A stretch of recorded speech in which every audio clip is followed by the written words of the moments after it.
Listen up here. The restaurant industry is grueling and unpredictable, just like this show, from the front of the house to the back of the house and all in between.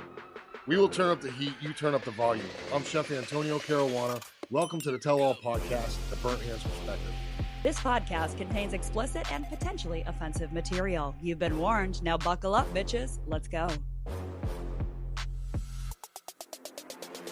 Listen up here. The restaurant industry is grueling and unpredictable, just like this show, from the front of the house to the back of the house and all in between. We will turn up the heat, you turn up the volume. I'm Chef Antonio Caruana. Welcome to the Tell All Podcast, The Burnt Hands Perspective. All right. This is a good one. This is a good talking point. Yeah, good talking point. Burnt Hands Perspective. Yes. Coming back at you. From the kitchen to the grill to your face. In the grill. In the grill. In your grill. From the grill to your grill. To your grill. To all your right. grill. So, entitlement or evolution? All right. Today's topic. Entitlement or evolution. That's a good one. So, yeah, let's go. Let's start with it. Everybody talks about it right now. Everybody, and I don't know if it's just the restaurant industry, that's where I'm at and everything. I'm sure it goes everywhere, but everyone's talking about right now the new generation's entitlement. Everyone's entitlement. Everyone wants this, that, and the other. They're so entitled. They don't want to grind. They don't want to work. Nobody wants to work. And we're going to relate only to the restaurant business now because that's where we're at and that's what the show's about. Yes. So, with that being said. Every other industry. I mean, everybody says it. Like, they all want respect before they earn. Kids nowadays are so entitled and they're lazy and they don't want to work. And I mean, there's different viewpoints on it. So we're going to we're going to dive into this one. This will be interesting. So let's talk about it in regards to restaurants because you're the one who sees it first and foremost more than anyone else. Yeah. So it's really bad in the restaurant scene. Really, really bad. And I don't know where it comes from. I don't know how to fucking explain it. However, it just doesn't make sense. So I got to say, it can't be just a restaurant. It's got to be everywhere. Because kids aren't just coming to the restaurant to say, I need all this stuff. Yeah, it is. You know, it's not even kids anymore. We're talking about people in their 30s. Someone in their 40s. It's not even kids. Okay? They act like kids. So people in their 30s, it's kind of the new thing, right? Mm-hmm. I think anyone from 40 up and up is either already done, burnt out, or on their way to retirement at that point. But so, yeah, I mean, there is a huge level of entitlement, so it seems. Okay. Then again, here's the kicker. Is it? Yeah. This is what I'm thinking about as I grow and as I get older and wiser, right? Or whatever you want to call it. I've been thinking about it, and is it actually entitlement?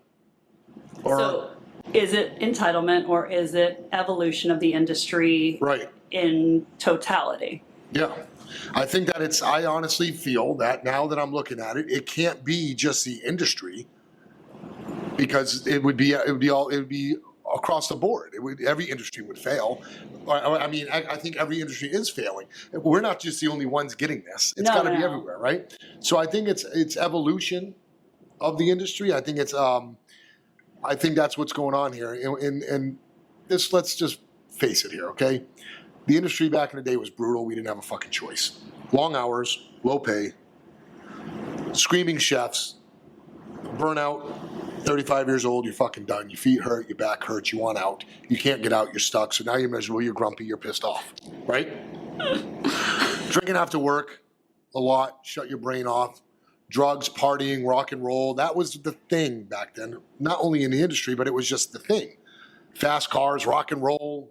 You know what I mean? All that shit. Rock, whatever it is you're The era, the decade. Yeah, I mean, every decade had its, 80s, rock, 90s. So that flowed into the kitchen. Mm-hmm. It did. Flowed into the kitchen. Flowed onto the dining floor. Bred the mindset of who was in the kitchen, who could get those jobs at the time. So now it's a different thing. Before, the question was, how much ass am I going to get? Do I eat for free? Do we get, things like that? They were minor little things. Now, the first thing they ask, back in the day, when we go check for jobs, we want to know what type of food we were cooking, what style of technique can we use? Can I start here and work my way up? Those are the questions we asked. Yeah. What day do we get paid? Things like that. Now, how many hours? The questions are totally different. How many hours are going to be? Is there room to grow here? what's the culture like in the kitchen? That's a big question I get. I was going to ask I you, get because a you lot. interview, I mean, you don't do the hands-on interviewing do a as lot of much, it, but yeah. you interview anyone and going into your kitchen. So Sure. what are the biggest, I mean, The biggest question we get really is what's the atmosphere in the kitchen, or what's the culture like? And I'm like, if somebody's asking that question, you don't Yeah. even know the answer to how it. do you explain How do you that? not know the culture? How do you not know the culture of any kitchen? Yeah. It's the same. Do they think that, like, they don't want the aggressive culture of the past? Like, they don't want that? They've never had it. That's the fucking problem. They've never They've they never see even TV. experienced. People keep telling them you don't want that lifestyle. And, you know, if you go on Instagram 100 fucking times a day, and 90 times of those times you're seeing reels. If your algorithms are filled with chef stuff and things like mine, you're going to see all the stuff. The culture, no one needs to be talked to that way. You don't need it. But who the fuck is being talked to that way? Who? They're not even old enough to experience that culture, yet alone boycott it, right?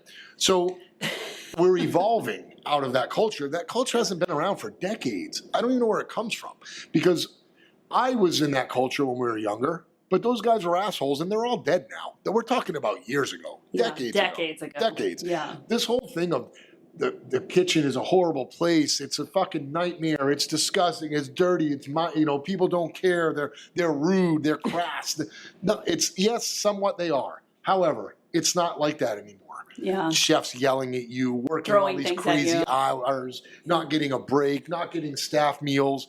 That's all bullshit. Yeah. Now the trend is to have a staff meal. Now the trend is the family dinner, sit down thing, Before. the nice chef shoes that weren't available back in the day. All the things that they're bitching about now just didn't exist back then. They're bitching about things now that they heard used to be a nightmare. We didn't even have chef shoes back in the day. You had to have a pair of fucking European clogs that was really hard to get a hold of. You were working in tennis shoes, man. Yeah, You know what I mean? pretty much. There was no way around that. The things that we had that they take for granted so much now didn't even exist back then. That made everyone miserable. So evolution, we're evolving, I think, is what's going on. In the industry in general? I think the industry is evolving. I don't think it's so much that the kids that are coming in now, or the young people that are coming in now, I don't think they're so damn entitled. I just think everything's evolving as people.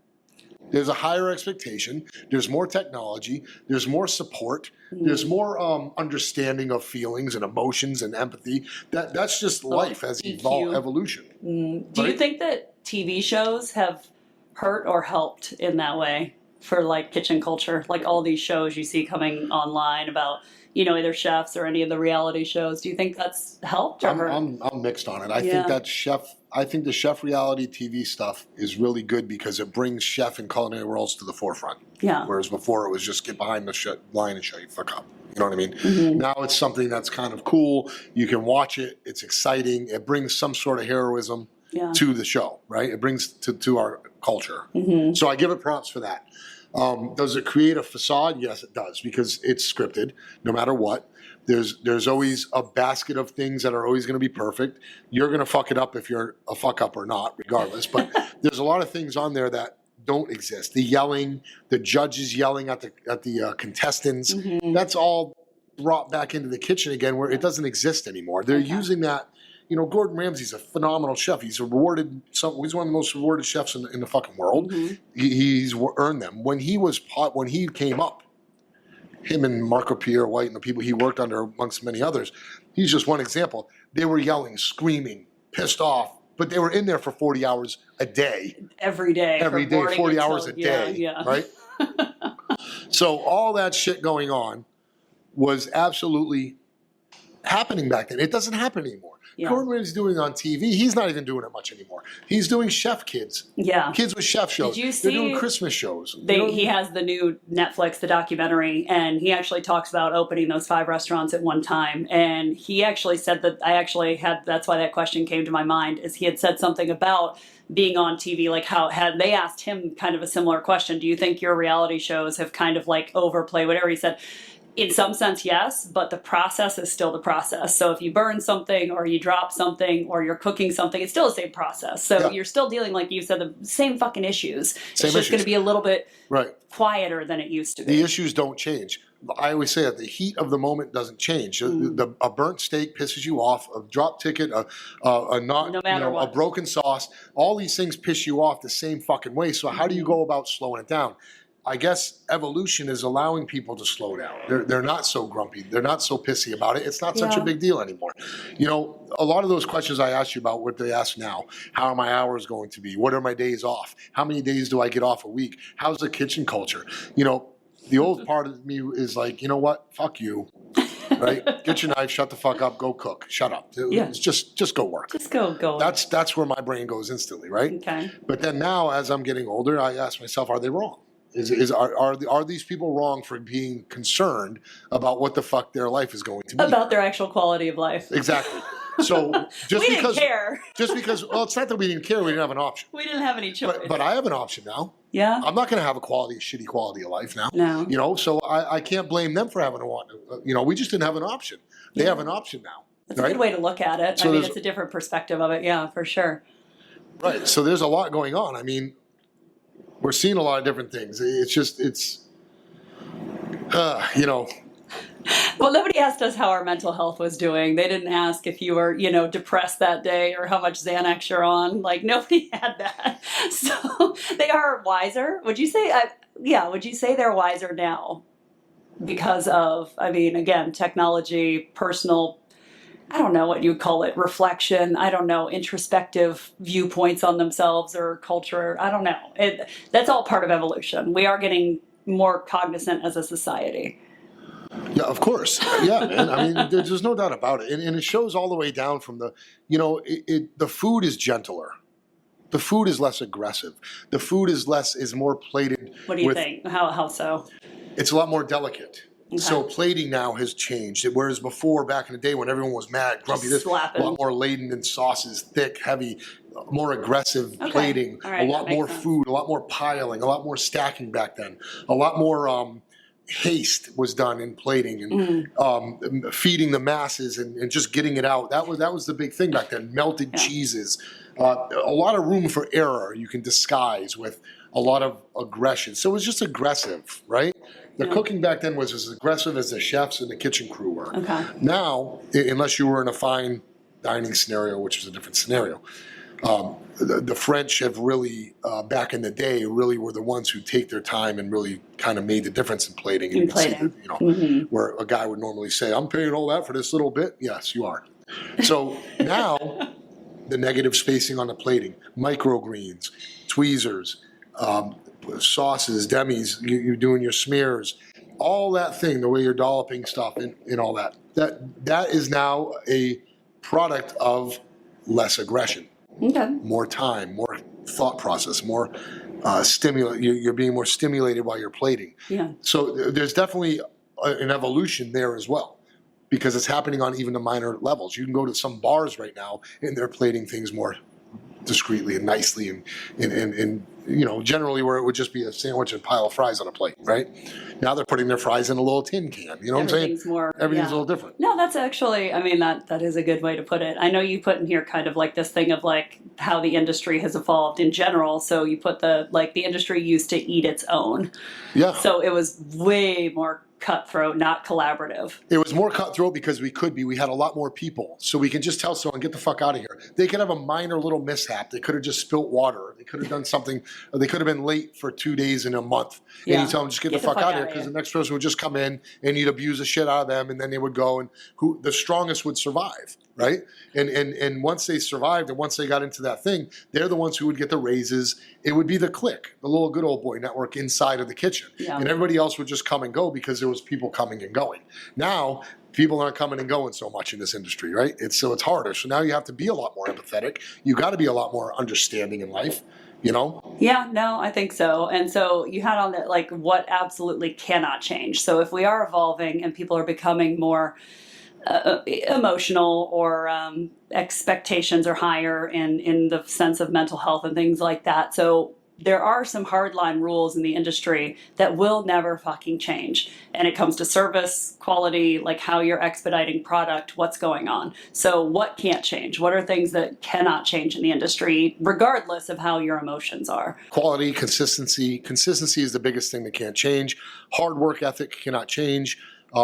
Demanding hours are always going to be there. You can't change it because food doesn't stop, preparation doesn't stop. There's no way to do that differently unless you have 4 different people on a shift prepping the same thing. Yeah. You know, I'll cut it, you peel it, you dice it. It's not going to work that way. So the things that can't change, there's still always going to be a level of grit that needs to be in the industry. Yes. In the cooking industry, there's always a level of grit and determination. You have to wake up. You have to. It's going to hurt. Your feet are going to hurt. Stuff's not going to change. No. Standing up all day is not going to change. No. Burning your hands is not going to change. There's no way that's going to change. It's going to continue on, right? Yeah. So things that can change, though, is how you go about them, our preparation and readiness, our equipment, our uniforms. How you're doing things or systemizing to make things more efficient. We get smarter. I mean, again, time, Right. you get smarter and Right. wiser over the time. Yeah, right. Not wearing people out, giving people days off. All that stuff can change. I mean, right? not working 7 days a week from 10 a.m. until Correct. 1 in the morning, and which is what a lot of people think the industry still is. One thing I notice is not changing. If you're ready for this one, I'm so ready. I can give people more days off in my kitchen, but I still can't, and it won't change what the fuck they're doing on those days off. Okay? They still get the days off, and it's not changing. They're still destroying themselves. They're still getting fucked up all weekend. They're still showing up with the same hangover. The only difference is now they had 2 to 3 days off a week, so now they're just coming in the other days more fucked up and useless. So I'm getting less out of them by giving them more. Because even if they have days off to rest, they just fuck themselves up harder. Oh my God. Most of them. That's true. So it's Yeah. just, I kind of get, it almost sounds hypocritical that I'm saying, is it evolving in a good way? Yes, but in the same way, they're still the same. Like idle hands are the devil's playground. Yes, exactly. They want to be left the fuck to their demise, but they want more time to do it. So I can control how many days I give you off, but I can't control what the fuck you're doing on your day off. So you're still coming back miserable, out of shape, busted up, hungover. That's not changing, right? So they want you to change how you treat them, but they don't want to change how they're treating themselves or what they're doing in the all reality. right. I agree with that. Nope, it's a personal responsibility. So okay, let's go to the advice for owners and older chefs that are still in it and are really still trying to hang on to some of these things. So if you're like leading younger cooks right now, like what's the why behind some of the things you're trying to teach them? Like you can't just say anymore, like because I said so. Like you can't just That whole energy that right there, mindset. that mindset is done. Okay. That mindset is done, okay? I'm a chef. I'm aggressive. I like to do what I'm doing. I like to get my point across. And I have a hard time sometimes holding my tongue, but nowhere near You what I do. used to be, Yeah. right? But right now, you have to understand, if you're going to be a chef, a leader, a restaurateur, an owner, and you really want to be successful, and if you even want to come close to winning any awards or anything like that, you need a team. And if you're going to lead the younger cooks right now, the first thing you have to understand is this. You can tell somebody what to do a million fucking times, but if you're not telling them why, you're losing. Right now, kids they're inquisitive. They want to know why. Okay. They want to know why, and they're not arguing. They just have a little more opinion, and they want to know why. Teach them why you're telling them to do something instead of just telling them to do it because you said so. The story behind it. Tell them the story, the method. What are they going to learn? The more they learn from you, the more they're going to trust you, the more they're going to rely on you, the more they're going to respect you. So get that out of your head. If you're going to tell your staff all the time, do it because it's the fucking job, well, you're not going to get anything out of them. Yeah. Be a little more, teach them why a little more often, Okay. I think I like that. I mean, you can't teach passion from pressure. Right. Like You can't. they have to have a reason to be passionate about the food. And like you said, the passion is what yields the end result on the plate. If you want aggressive food and you're angry, the food comes out angry. If Sure. you want good food that's loving and caring, it has to be that way delivered. Sure. Like you said that before, and I love that. Explain them to if your sauce is breaking and you fix it for them and tell them not to do it again.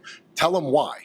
Don't just tell them how to fix it. Tell them why it broke. Yeah. Tell them why it broke. If you don't know, then Yeah. don't yell at them for fucking not doing it. Just fix it the way you know how to fix it. If you don't know the science behind it, don't yell at them. If you know the science behind it, then fucking tell them Then why. tell them Teach why. them why, because if they know why it broke, they have a better chance of it not breaking again. Okay. Not just how to fix it. The only reason you know how to fix it is because someone understood how it broke. You see what I'm saying? You only learned how to fix it. You didn't understand why. You see what I'm saying? Yeah. So if you can understand why, then teach that. Okay. If you can understand why lemon juice in something may not be as effective in this application as lemon zest, explain the science of why. Don't just Why? tell them, no, it's fucking juice, da da da. You know, tell them why. You're not gonna get the response you want by Right. anything. And if you have non-negotiable standards, explain why. Tell them why it became non-negotiable. Don't just say your idea sucks or just say, nope, I don't want to hear it. Tell them why. I've tried that before. We've done that in the past. This is what happens. This is why it can't work here. This is why it's not negotiable, because it already failed and we don't fail twice. We don't. Things like that. Explain it to them. Yeah, I like that. Take the moment. You know what I mean? Yeah. Give people a better path. You know, Like creating opportunities for them, or give them a future, path, right? Give them a future goal. path? Set them goals, Okay. right? Give them a path to go down. Right now, we want to go from here. I want you in a month and a half to be my next person on this wine dinner, but right now you need to focus on this. So get to that path, Okay. get to that goal, then move to this goal, and give them goals instead of they want to start here and one day they want to be the kitchen manager. Give them a goal to say, all right, you can be the shift this, you can do that, you can be garmager, you can move. Give them paths. to go down. Right. Expectations. And I guess, and setting expectations is huge. A lot of people just expect people to do it. If you don't clearly lay out, hey, this is the expectations of this, that's your fault as a leader, owner, whoever it is, that you didn't give them that. They can't know what you expect out of them if you're not communicating that. Correct, right. You have to give them an idea. And every time you give them a path and a goal and they hit it, they feel accomplished. And if they feel accomplished, they feel valid. And then they feel like they're part of the team. Yeah. So for all you people out there who are just telling people, yeah, I'll put you there next month, you will. They'll go somewhere next month. Okay, well, let's shift it to advice for young cooks coming in right now, as far as, evolution of the industry, what they should be expecting, or the things that are going to stay the same. Regardless of what you think, you still have to be fast at your job. You can't just stand there like a freaking sloth. That's just not going to pass in the kitchen. The age-old stuff still exists today. It's never going to go away. I don't care who the fuck you are. You're not going to change these certain facts. Showing up on time or early matters. Yep. Showing up early matters. You are not going to, I don't care who you are, or how old you are, or what little fucking craze comes along next. You're never going to beat that system. Show up early, or on time to me is 5 minutes early. Just show up early. Yeah. That is going to be the biggest thing that's going to put you above everybody every time, because when it comes to evals and who's going to go, that's always going to be a factor, no matter what. Yeah. Even if you're a fuck up and you show up early, you're still going to be on top. I'm telling you. You're still because the better best than person there could show up 15 minutes every day, and when it comes to budget cuts, they're going to make sense out of this. Yeah. You know what I'm saying? Yeah.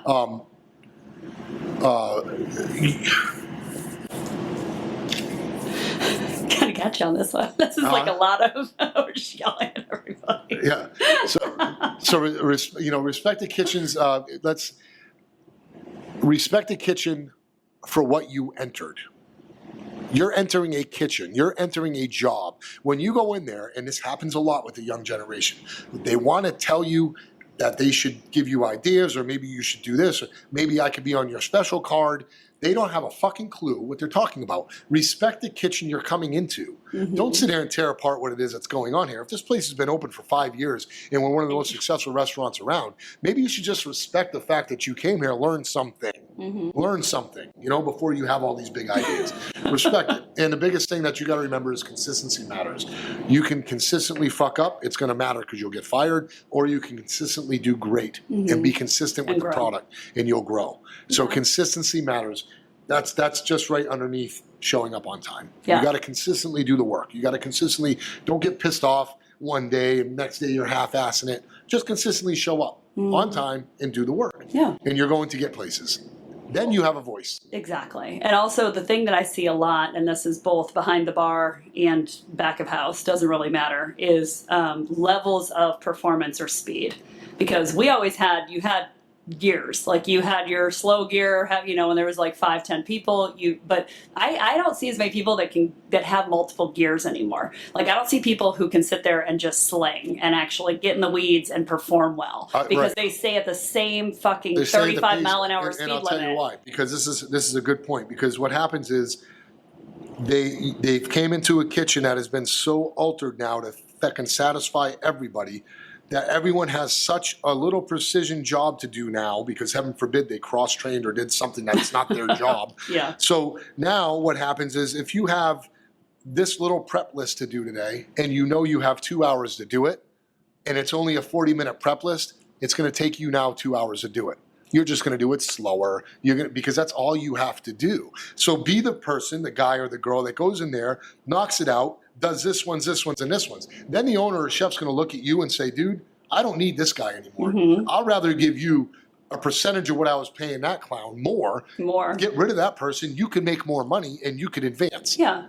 Nobody wants to advance. They all want to be comfortable where they are, but they want the respect of being able to advance for free. Yeah, what I'm saying? But also during service. Like, I mean, you have to shift gears. Like, and there are people that still refuse to shift gears. They sit there and they just walk around, and then you got the rest of the team. Whether it's again behind the bar or behind the kitchen, that are carrying the weight because they're the ones ringing $1,500, $2,000 more than you, and still have to split their fucking money with you. Sure, that was that was my biggest front of the house stuff. Yeah, like that was my biggest. Right. Oh my God, because I could outring everybody, and then I have to split my $700-800 I made now goes down to $400 or $500 because your ass sat in the corner all night organizing bottles and serving 2 people, and that drives me crazy more than anything else. And I wish there was some way to differentiate that behind like I want to give someone else more money. Like you busted your ass tonight, I want to as a consumer give you more fucking money. Exactly. So that's the biggest key. Is the big key takeaway to that is for the young chefs or cooks coming into the industry. Young restaurateurs, bartenders, whatever it may be, it's all kind of the same heat, right?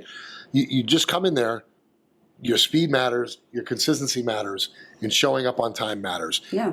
Those are the ground fundamentals that will never change. And as long as you can do that and understand that, there's happy mediums to be met. If you're not doing that, you're not in the fight. Okay. You're not in the fight. Well, I like it. Okay, let's jump to rapid fire questions because I want to do these because you haven't done these. You have rapid fire, so you have to answer them as quickly as possible. Oh, yeah. Okay. Okay. Are you ready? Yeah. Okay. So we're talking about evolution. So these are, I'm sure your answers have changed over time as well. So we're going to see what they are now. Maybe we'll do this again in a year and see if the answers have changed. Yep. All right. You ready? Yep. All right. Worst thing to send to a table, overcooked steak, cold food, or a broken sauce? They're all horrible. They're all nightmares. Overcooked steak, that could have happened along the way of resting. That there's some, you can't see inside the steak unless you're using a thermometer, and even then you can't tell where it went along the way. Mm-hmm. That's cold food, totally unacceptable. That's a matter of timing. That's your pass and your expo, and sometimes you can't control that because someone else fucked it up. A broken sauce, complete technique. If you're sending out a broken sauce and plating it and you allow it, you're a fucking retard. And I don't like it. Fuck it. If you don't like that word, I don't give a shit. You're fucked up. Okay. So I'm bringing back all the old school words. All the old If school. you send out a broken sauce, I think to me that shows a lot about your character. Okay. Whereas the other things could happen. Without a broken sauce is a complete choice. Okay. You're sending out a broken sauce, you're a jerk off. We're going with broken choice. Okay. Yep. All right. Got it. All right. One thing every young cook needs to hear.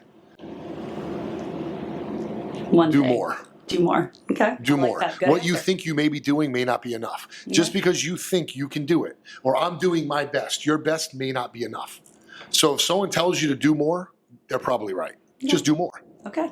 All right. One thing older chefs need to let go of. The past. The past. They need to let go of the past and how they did things all the time. Mm. They need to let go of back in the day how we did it. It's never going to work. Okay. Because we're in the middle now. Okay, from the old school to the new school, you have to be in the middle. So if they don't let go of the past, they're done. All right. The hardest station in the kitchen to work. Oh, fuck. Consistently with the most pressure, with the proteins, a grill. I would say the grill. Okay, that's a good one. What breaks faster, a sauce or a cook? Oh, a sauce. Okay. Because a shitty cook can break a sauce. Okay. What's worse, brunch or Valentine's Day? Actually, I want to reverse that. It is the cook, because a shitty cook can break a sauce. I think a sauce has more integrity than some cooks. Okay. What? Brunch all day long. Fuck brunch. Hate brunch. Okay. One front of the house habit that drives chefs insane. Lurking. Or just hovering. Lurking like, for their ticket. Lurking for their plate. Okay. Lurking, All right. yep. Go away until I call you. Lurking for their table. Okay. It's not going to make it happen any faster. No, get out of here. Beat Got it. it. Okay. Screw. One kitchen habit that drives servers insane. Flip the script. I could probably tell you from being on both sides of the house, Yeah. when you ask for something and they instantly just yell no. Can I get this? No. Fuck no. And they don't give you an answer. Knowing they'll probably do it anyway, but they just tell you no just to be a dick because they don't want to hear it and they're pissy. Okay. Got it. Is the industry getting better or softer?